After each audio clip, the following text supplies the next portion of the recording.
Assalamualaikum warahmatullahi wabarakatuh. Perkenalkan, saya Riyadi Solihin dari Prodi Studi Agama ingin mempresentasikan tentang Pancasila sebagai etika politik untuk mata kuliah pendidikan Pancasila. Saya berasal dari kelompok 10. Mari kita lanjut. Yang pertama yakni ada konsep-konsep dasar. Yang pertama ada etika, yang kedua moral, yang ketiga norma, yang keempat nilai. Selanjutnya etika yakni mempunyai arti watak, adat ataupun kesusilaan, yakni secara etimologi etika berasal dari bahasa Yunani yaitu ethos yang berarti watak. Jadi etika pada dasarnya dapat diartikan sebagai suatu kesediaan jiwa seorang untuk senantiasa patuh kepada seperangkat aturan-aturan kesusilaan. Lanjut yang kedua yakni moral. Moral yakni yang berarti kumpulan peraturan lisan maupun tertulis tentang bagaimana manusia harus hidup dan bertindak agar menjadi manusia yang lebih baik. Dalam moral juga terdapat patokan-patokan, kumpulan peraturan yang etika suatu pemikiran kritis dan mendasar tentang ajaran-ajaran dan pandangan-pandangan moral. Lanjut ke yang ketiga yakni norma. Norma adalah aturan dan ketentuan yang mengikat warga masyarakat atau kelompok tertentu dan menjadi panduan tatanan pandangan dan pengendalian sikap dan tingkah laku manusia. Di dalam norma juga mengandung integritas dan martabat pribadi manusia. Sedangkan derajat kepribadian sangat ditentukan oleh moralitas yang dimilikinya. Maka makna moral yang terkandung dalam kepribadian seseorang tercermin dari sikap dan tingkah lakunya. Lanjut ke yang keempat yakni nilai. Nilai yakni merupakan kualitas dari sesuatu yang bermanfaat bagi kehidupan manusia yang kemudian nilai dijadikan landasan, alasan, dan motivasi dalam bersikap dan berperilaku baik disadari maupun tidak disadari. Dalam artian, nilai akan lebih bermanfaat dalam menuntun sikap dan tingkah laku manusia, maka harus lebih dikonkretkan lagi secara objektif sehingga memudahkannya dalam menjabarkan dalam tingkah laku, misalnya kepatuhan dalam norma hukum, norma agama, dan juga norma adat istiadat dan lain-lain. Lanjut kita ke etika politik. Etika politik dibagi menjadi 4. Yang pertama ada legitimasi sosiologis. Yang kedua ada legitimasi etis. Yang ketiga ada legitimasi kekuasaan. Dan yang keempat ada legitimasi moral dan dalam kekuasaan. Dan pada kali ini yang pertama yakni legitimasi sosiologis. Legitimasi sosiologis yakni mempertanyakan motivasi apakah yang nyata-nyata membuat masyarakat mau menerima kekuasaan atau wewenang seseorang, sekelompok orang atau penguasa.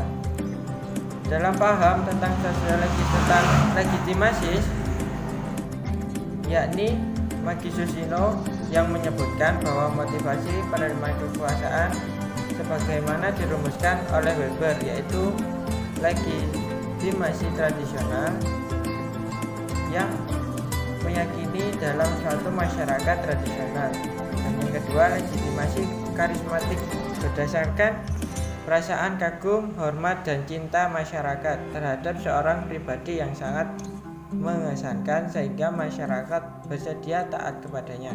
Dan yang ketiga legitimasi rasional legal berdasarkan kepercayaan pada tatanan hukum rasional yang mendasari kedudukan seseorang atau penguasa. Itu untuk pembagian dalam legitimasi sosiologis. Lanjut yang kedua, yakni legitimasi etis. Legitimasi etis adalah mempersoalkan keabsahan wewenang maupun kekuasaan politik dari segi norma-norma moral. Dalam artian merupakan unsur penting untuk mengarahkan kekuasaan dalam menggunakan kebijakan-kebijakan yang semakin sesuai tuntutan kemanusiaan yang adil dan beradab. Lanjut ke legitimasi yang ketiga, yakni legitimasi kekuasaan. Yakni pokok permasalahan etika politik adalah legitimasi etis kekuasaan. Mengapa? Sehingga penguasaan memiliki kekuasaan dan masyarakat berhak untuk menuntut pertanggungjawaban. Dalam artian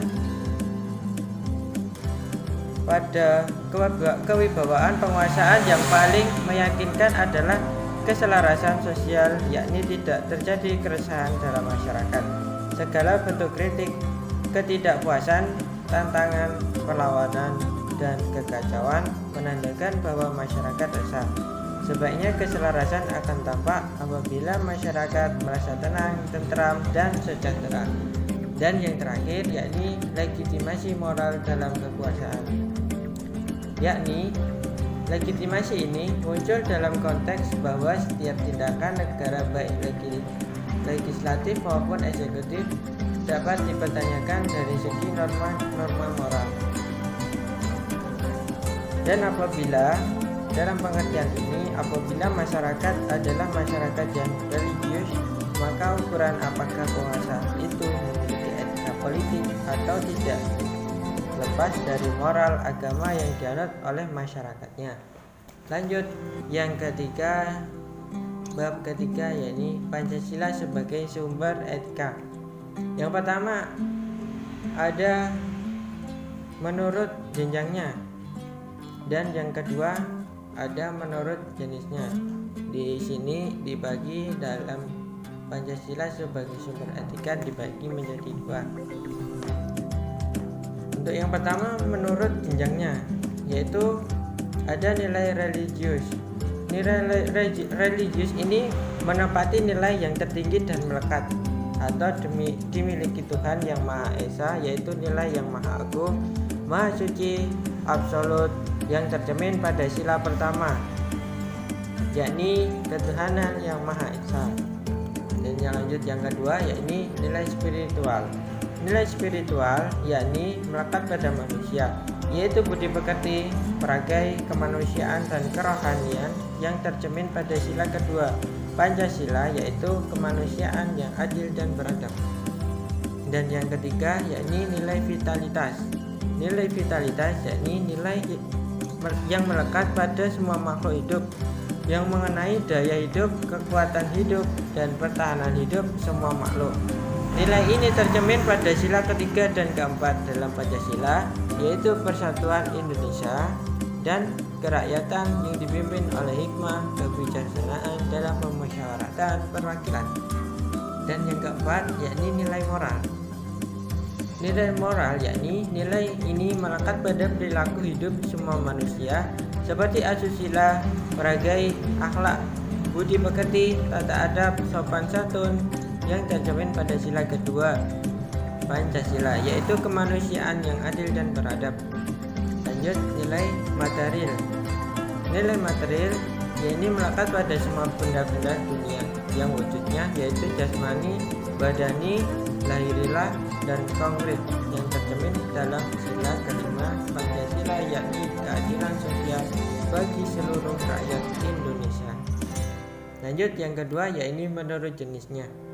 Untuk menurut jenisnya yakni nilai etis ini ialah nilai yang dimiliki dan melekat pada manusia, yaitu berwujud keberanian, kesabaran, rendah hati, murah hati, suka menolong, kesopanan, keramahan. Lanjut ke selanjutnya yakni etika kehidupan berbangsa. Yang pertama ada tanda-tanda mundurnya pelaksanaan etika berbangsa. Yang kedua ada faktor-faktor penyebab mundurnya pelaksanaan etika. Yang ketiga ada pokok-pokok etika berbangsa. Yang keempat ada good government sebagai etika pemerintahan. Yang kelima ada strategi atau pendekatan peningkatan etika. Kita lanjut untuk yang pemberdayaan etika Pancasila dalam konteks kehidupan akademis.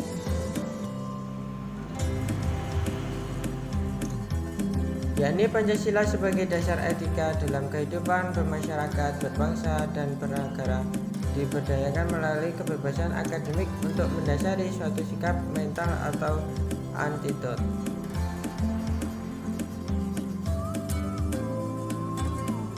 Terima kasih untuk materi yang saya bahas. Semoga bermanfaat bagi pembaca maupun yang melihat video ini. Semoga bermanfaat. Wassalamualaikum warahmatullahi wabarakatuh.